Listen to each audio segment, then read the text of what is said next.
profs e profas, espero que estejam bem. Bem-vindos a esta última oficina do Robopel 209. Nosso papo agora vai ser sobre metodologias ativas.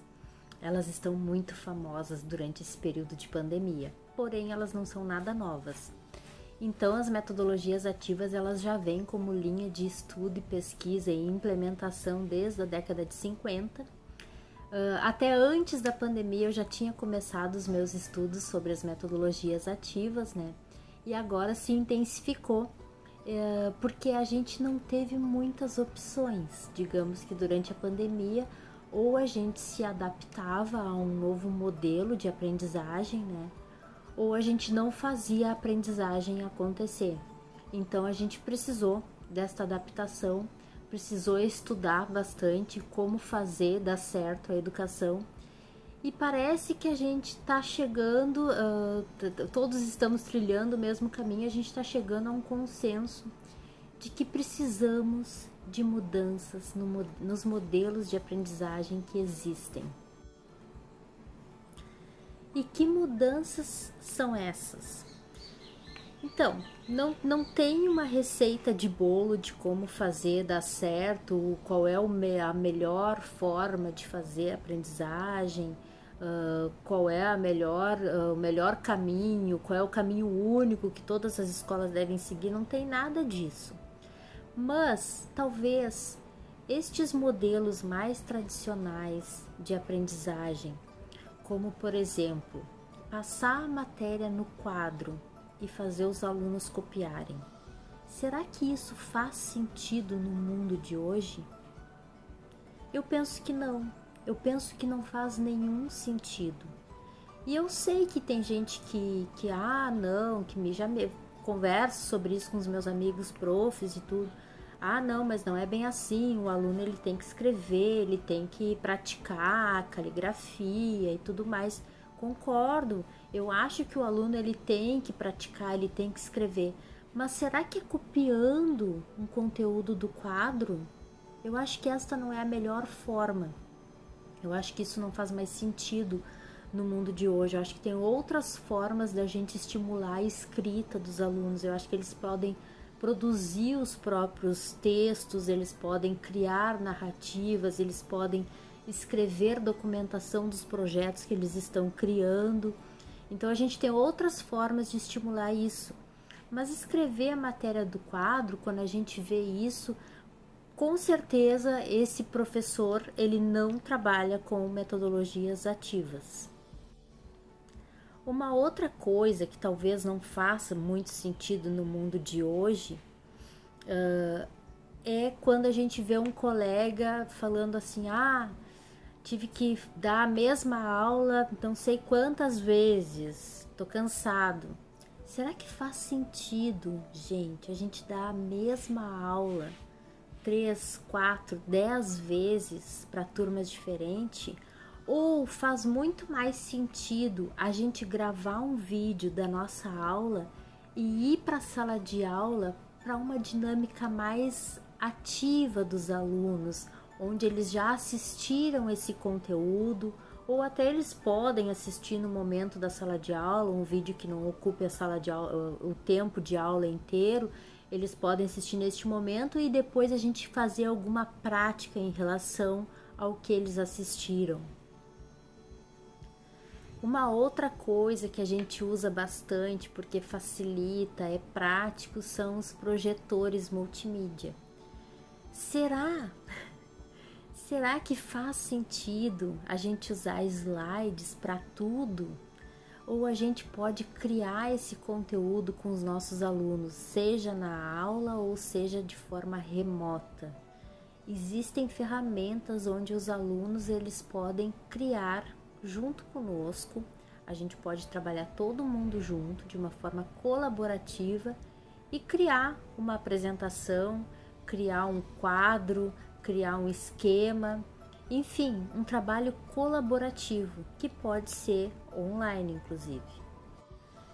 São essas as questões que nos fazem refletir, né, sobre tantas mudanças que são necessárias na educação e às vezes pode ser que a gente se sinta um pouco perdida, de não saber nem por onde começar, nem filtrar aquilo que realmente é relevante, né? Porque tem uma avalanche de coisas que ficam caindo em cima da gente aqui pela internet. A gente abre qualquer site, né? E tem um monte de curso, e tem um monte de gente que sabe fazer, e é uma avalanche de informações, e a gente pode até se sentir um pouco perdido, tá? Mas e como será que a gente dá esse passo para essa inovação na educação?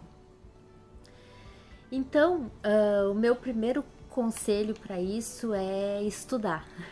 Então, nós como professores, né, a gente tem que estudar. O estudo, ele tem que estar no nosso dia a dia. Na nossa casa, a gente tem que ter um cantinho de estudo. Eu particularmente penso que se não tem, tem alguma coisa errada. A gente tem que ter sempre um livro que a gente está lendo, a gente tem que estar explorando. Então, tem que estudar. Porque parece, quando a gente fala em metodologias ativas, tem tantas formas de fazer isso, que parece que é isso, pronto, entendi. Só que não.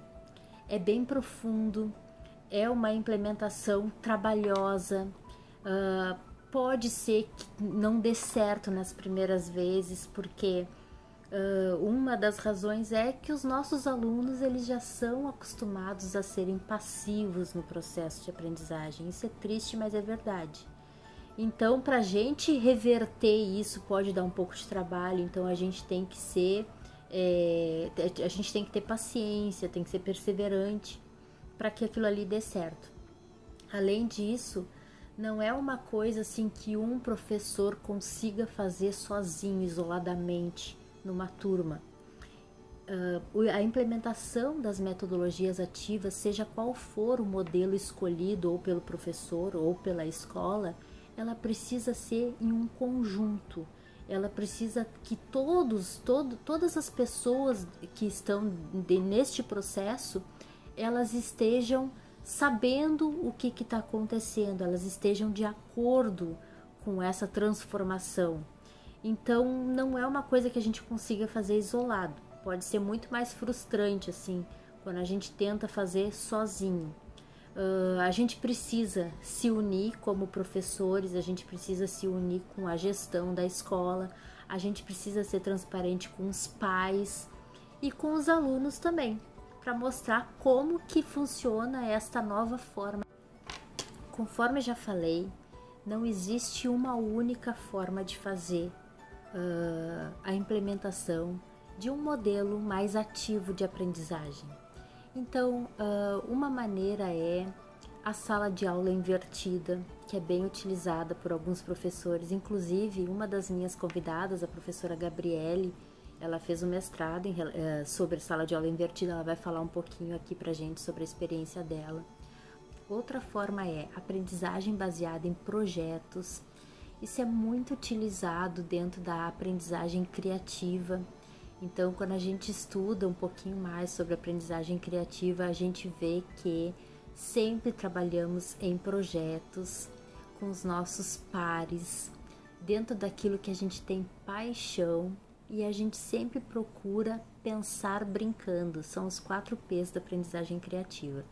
Então, a gente vê muita semelhança dentro da aprendizagem criativa com a metodologia ativa, inclusive em uma aula que está disponível no YouTube do professor José Moran, que é uma das referências em metodologias ativas aqui no Brasil. Ele fala até do Mitchell Resnick, dos 4 P's da aprendizagem criativa. Então, é uma coisa, a aprendizagem criativa ela está muito alinhada, né, com a metodologia ativa. Assim como quando a gente lê a pedagogia da autonomia, a gente também vê lá várias referências para a metodologia ativa. Então, quando a gente vê que o aluno ele deve ser o protagonista da sua aprendizagem, o aluno que é o centro, o professor ele é um facilitador da aprendizagem do aluno, o aluno ele aprende fazendo, tudo isso está muito alinhado com a metodologia ativa. Também tem a aprendizagem baseada em investigação e em problemas. Isso é muito rico, é um mundo de exploração, desde que a gente ensine os nossos alunos a fazer pesquisas confiáveis, fontes confiáveis. A gente pode dar um problema e normalmente funciona muito bem, um problema do mundo real, para que eles descubram um caminho, para que eles desenvolvam um projeto em cima disso. É um tipo de aprendizagem que o que se quer com isso é que os alunos tenham aquele uau, isso é muito legal, como é legal aprender isso. Então é para chegar nisso que a gente vai trilhando esse caminho desse tipo de metodologia. Tem também a aprendizagem baseada em grupos ou times, que também é muito legal de se usar.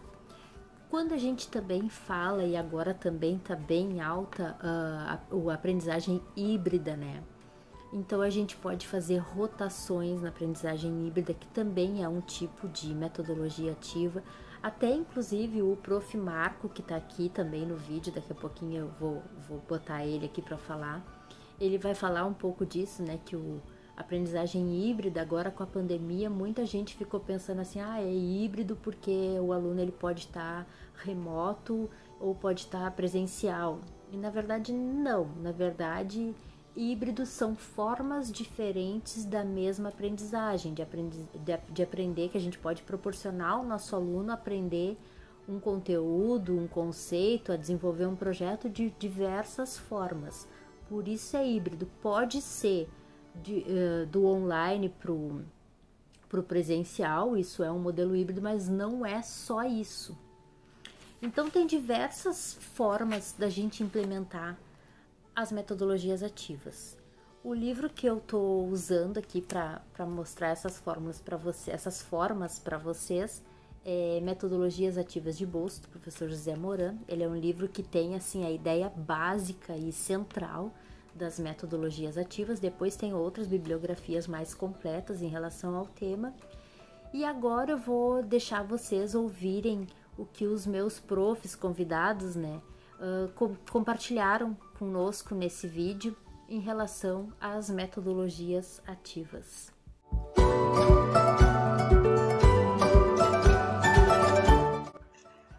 As metodologias ativas, elas se tornaram importantes justamente porque elas buscam colocar a criança como ativa no processo de aprendizagem. E isso vai muito mais de acordo com as necessidades, as competências que a sociedade precisa hoje em dia, que são as competências de consciência, de estratégia, de noção da realidade, que torna a pessoa muito mais autônoma, capaz de decidir as coisas por si. Então, quando uma criança aprende de forma participativa, de forma atuante, ela vai criando estratégia, ela vai criando sua própria linha de raciocínio. E isso torna o processo de aprendizagem muito mais adequado, porque ela vai de acordo com as suas experiências, de acordo com as suas vivências, para poder resolver os problemas e as atividades que a escola pede. Então, se a gente torna uma criança passiva também, no processo de aprendizagem pode acontecer o contrário, da criança justamente não poder lidar com os problemas. Se a gente ditar para eles como fazer, talvez eles tenham muito mais dificuldades em lidar com problemas que a escola ainda não ensinou, ou que a escola não tem dentro do seu currículo. Então, faz muito mais sentido estimular o raciocínio lógico, a criação de estratégias, do que estimular a reprodução ou a aplicação de fórmulas ou métodos.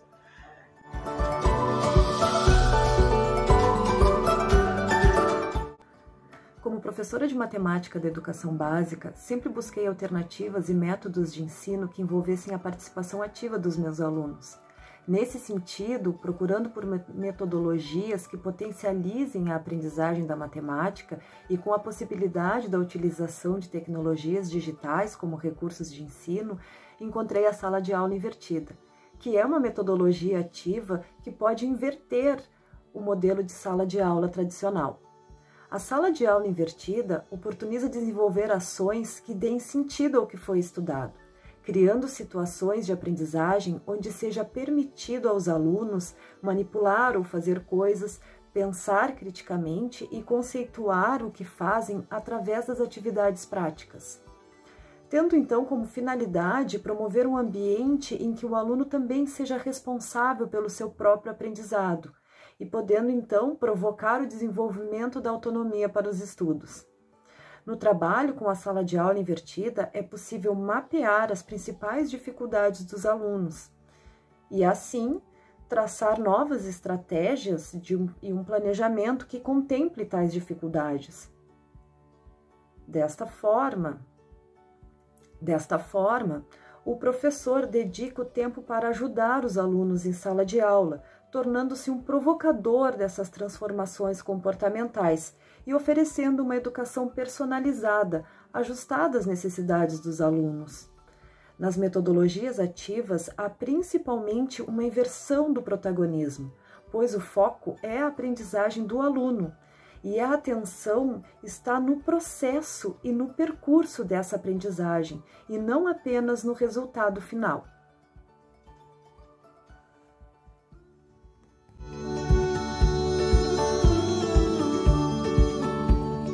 Eu venho falar um pouco hoje, baseado nas minhas experiências com as metodologias ativas, que nada mais são do que daquelas que proporcionam aos alunos atuarem exatamente de maneira mais ativa, como protagonistas no processo de ensino e aprendizagem, e onde nós, educadores, acabamos atuando mais como mediadores nesse processo. Existem vários exemplos de metodologias ativas, como a aprendizagem baseada em projetos, a aprendizagem baseada em jogos, que é a gamificação, trabalho em pares, estudo de caso e etc. Atualmente, o que tem sido mais discutido é a questão do ensino híbrido, né? Onde esse conceito acaba sendo um pouco confundido às vezes, ou adaptado, vamos dizer assim, né? Porque conceitualmente nada mais é do que metodologias associadas, por exemplo, o uso das mídias digitais, como celulares, internet, associado às metodologias mais tradicionais, né, em sala de aula. E não exatamente essa questão do aluno estar presencial ou não, ou dele ter acesso ou não, etc. Mas, nesse momento pandêmico, a gente acaba tendo um pouco essa adaptação até mesmo para a compreensão melhor da comunidade escolar, é o que a gente vem percebendo, certo? O mais importante é a gente ter consciência desse nosso papel, dessa nossa autonomia junto dos alunos, sempre buscando trabalhar da maneira mais criativa e significativa possível e nos ajudando, trocando informação, compartilhando ideias sempre. Agradeço o espaço e a oportunidade e fico à disposição de todos.